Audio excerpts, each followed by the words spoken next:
जहन्नुम नाम सुनते ही इंसान को डर लगता है, या अल्लाह अब हमें यहाँ से निकाल दो, अब हम गुनाह नहीं करेंगे। या अल्लाह, जाओ उससे कहो जिसकी नफरमानी की है, मुझसे क्या कहते हो। प्यारे व्यूअर्स, जहन्नुम एक मकान है कि जिस पर कहारो जब्बर के कहर का मजहर है। या अल्लाह माफ़ कर दो, जहन्नुम के शरारे फूल ऊंचे ऊंचे महलों के बराबर उठेंगे। आदमी और पत्थर उसका ईंधन है।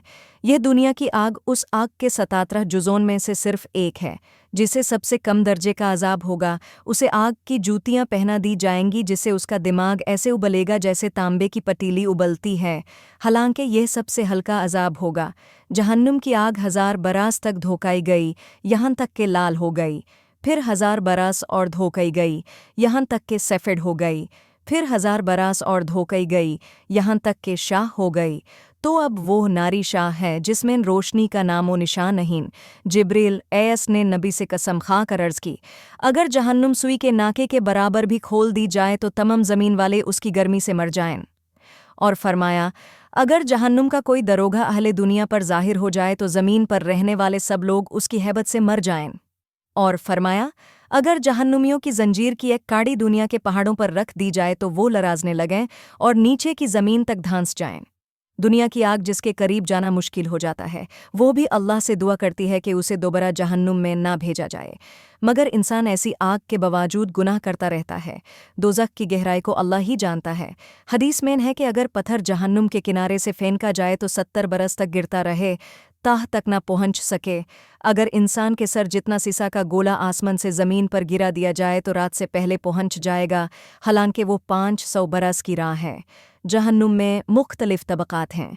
कुछ वादियान ऐसी हैं कि जहन्नुम भी रोज़ उनसे पनाह मांगता है। फरिश्ते लोहे के भारी गौंजों से मारेंगे कि अगर वो गौर ज़मीन पर रख दिया जाए तो तमाम जिन और इंसान मिलकर भी उठा ना सकें। बकती ऊंट की गर्दान के बराबर बिच्छू और अल्लाह जाने कितने बड़े सांप अगर एक बार काट लें तो उनका दाढ़ और सोजिश 1000 बरस तक रहे।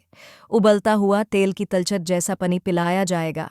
जहन्नुमियों के बदन से जो पीप निकलेगी वो पिलाई जाएगी। खारदार थोर्न उनका खाना होगा। अगर उसका सिर्फ एक कतरा दुनिया में आ जाए तो सब के सब बदबू से हलाक हो जाएं। जब वो गले में नटकेगा तो उतरने के लिए पानी मांगेंगे। उनको उबलता हुआ पानी दिया जाएगा, जो मुंह के करीब आते ही मुंह की सारी खाल गलाकर गिर पड़ेगी। प्यास इतनी होगी कि उस पानी पर ऐसे झपटेंगे जैसे मारे हुए ऊंट। कुफर जान से तंग आकर जहन्नुम के दरोगा मलिक को पुकरेंगे, ए मालिक, तेरा रब हमारा फैसला कर दे, हमें मौत दे दे। मालिक 1000 बरस तक जवाब नहीं देगा। फिर कहेगा, जाओ उससे कहो जिसकी नफरमानी की, मुझसे क्या कहते हो। जहन्नुम पर एक पुल है, बाल से ज्यादा बारीक, तलवार से ज्यादा तेज। इस पर लोहे के कांटे होंगे जो अल्लाह जिसे चाहे पकड़ लेंगे। लोग इस पर गुजरेंगे, कोई पलक झपकने की तरह, कोई बिजली की तरह, कोई हवा की तरह। फरिश्ते कहेंगे, रब्बे सल्लिम, रब्बे सल्लिम। कुछ मुसलमान सलामत गुजरेंगे, कुछ जख्मी होंगे, कुछ मुंह के बल जहन्नुम में गिर पड़ेंगे। काफिर 1000 बरस तक अल्लाह को उसके रहमत के नामों से पुकारेगा, जवाब नहीं मिलेगा। फिर फरमाया जाएगा, दूर हो जाओ, जहन्नुम में पड़े रहो, मुझसे बात मत करो। उस वक्त वो गिधेर की आवाज़ की तरह चीख चीख कर रोएंगे। पहले आंसू निकलेंगे, जब आंसू खत्म हो जाएंगे तो खून रोएंगे। उनके रोने से गालों में गड्ढे पड़ जाएंगे।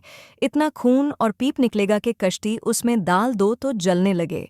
उनका जिस्म इतना बड़ा कर दिया जाएगा कि एक शेन से दूसरे शेने तक तेज सवार को 3 दिन लग जाएं।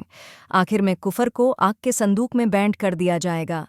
फिर उस पर आग जले जाएगी, फिर दूसरा संदूक, फिर तीसरा, हर तरफ आग ही आग। जब तमाम जन्नाती जन्नत में चले जाएंगे और जहन्नुम में सिर्फ वो रह जाएंगे जो हमेशा के लिए वहां रहने वाले हैं, तब मौत को एक भीड़ की शक्ल में लाया जाएगा।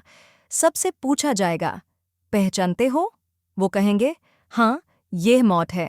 फिर मौत को ज़िबा कर दिया जाएगा और पुकारा जाएगा, ए जन्नतियों, हमेशगी है, अब मौत नहीं। ए जहन्नुम वालों, हमेशगी है, अब मौत नहीं। जन्नतियों के लिए खुशी पर खुशी, जहन्नुमियों के लिए घम पर घम। तुमने नमाज क्यों नहीं पढ़ी? बोलो, अब चखो मज़ा जहन्नुम का।